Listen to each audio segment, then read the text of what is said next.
Hi everybody, welcome back. And today is the day of all the answers to those questions you gave me last week, both here and on Instagram. And we're just going to get to it.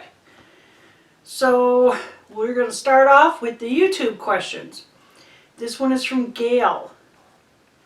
What advice would you give to someone facing a spouseless future, particularly in areas of finances, legal issues, skill levels you may have continued or pursued in the event of having to support yourself again?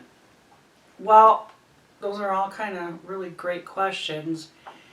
I did plan on doing an upcoming video, particularly on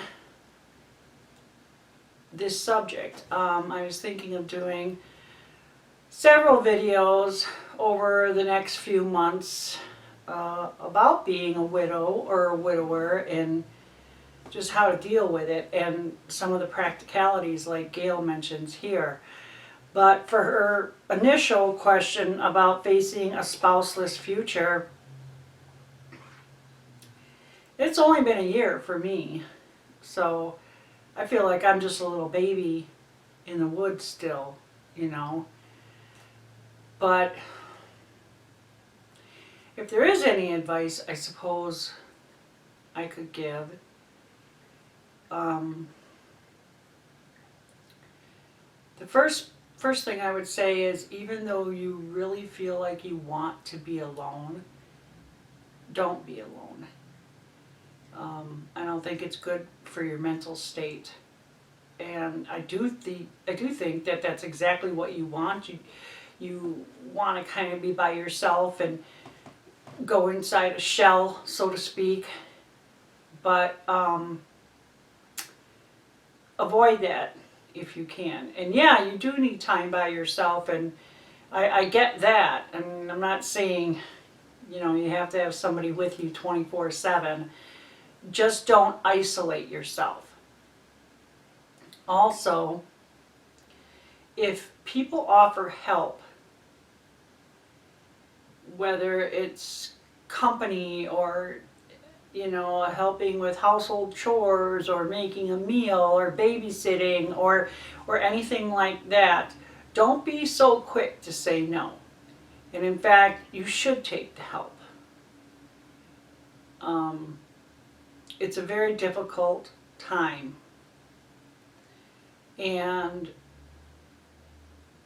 people want to do something. They want to feel useful. They want to try and ease your life in any way that they can. And so it's not just for you, that you say, yeah, come on over, lend me a hand or whatever. It's for them as well,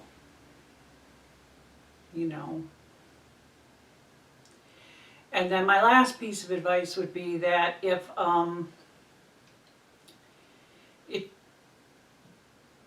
you're a believer, stick with your faith and get even closer, because you're going to need it. If you're not a believer, you may want to talk to one or two or even more, because it'll be what gets you through. It really will. Another question here from Moon Violet. I would like to hear your testimony, and also how do you stay in shape, exercise, diet, all that stuff. Well, I think my testimony will be for another day. Sorry, Moon Violet. But as far as staying in shape, I wouldn't say I am in that great a shape myself. But I am always conscious of it, and I do try some things. I can't do highly aerobic things, like running or whatever. Anything that gets your heart pumping really hard, yeah, I can't do that for medical reasons. And like lifting weights and stuff, I can't do. But I can walk, And I can do like those isolated exercises, you know, where you're working different muscle groups, but you're not necessarily jacking your heart up. They have a lot of really great videos on that here on YouTube, so I encourage you to look those up. And you know, regardless of your size, there is something you can do. And even if you are disabled or if you have health restrictions, there are different exercises you can do. I mean, you may not be running a marathon, but you can do something. And a lot of us can also really work on our diet. And I've always been kind of in tune with nutrition simply because of all my kids. I always wanted to make sure they were eating well as they were growing up. And my son that owns the gyms, he's really big, obviously, into nutrition as well. And one of the things he talks about a lot is that losing weight, in particular, is 80% diet. So, I mean, all of us have our things. You know, some of us eat too much fast food. Others is just, you know, junk food like candy and chips. I'm kind of guilty of that myself. And then some of us just overeat, eat too much of everything. Well, all of us could modify our diets. You know, it doesn't take much to add in some extra fruits and vegetables. You know, it doesn't take a whole lot sometimes to say no to that second serving. And, you know, I mean, it's for our own good. It doesn't always feel good, but you need to do it. And you need to do it if you want to stay mobile as long as possible. Now, sometimes we have injuries or diseases or something that impact us that way, and it wasn't our choice, and it was just luck of the draw. But a healthier diet and some kind of exercise can do nothing but help. You know, even if you're already in a bad situation, it will make it not worse at the very least. And if you're doing all right, a healthy diet and exercise will keep you going longer. You know, I mean, I used to work at a nursing home for years, and you could really see the difference between people that had most likely been active all of their life and those who weren't. And also people who became too sedentary as they got older, as opposed to those, you know, that had a little bit, that I used to call the social butterflies, because they'd still, you know, want to talk to people, and they were always buzzing around, you know, they were always doing something. And so, yeah, you know, you want to keep healthy, you want to keep going. On to DDV. Now, I'm not sure if this was really a question or not. I'm thinking it was, but she put in there that she was interested in container gardening. Now, I'm going to be doing a lot of container gardening this year, as I told you guys, because I don't have anywhere to do a regular garden. And that, to me, is a big reason why people get into container gardening to begin with, is because they don't have the space for an in-ground standard type garden. And so what her saying she's interested in it, I just thought maybe I would go over a few of the pros and cons to container gardening. So a pro for me is you can still grow something without having land, you know, to dig into the ground. Container gardens are nice because you can move those containers around depending on where's sun or shade, you know, what you need. Also, container gardening is, I feel, oftentimes easier for people that do have disabilities, that can't necessarily get down to ground level, or can't dig out weeds and or sod or whatever they need to when it's packed in there in the ground. Some of the cons to container gardening is not all plants will grow in containers.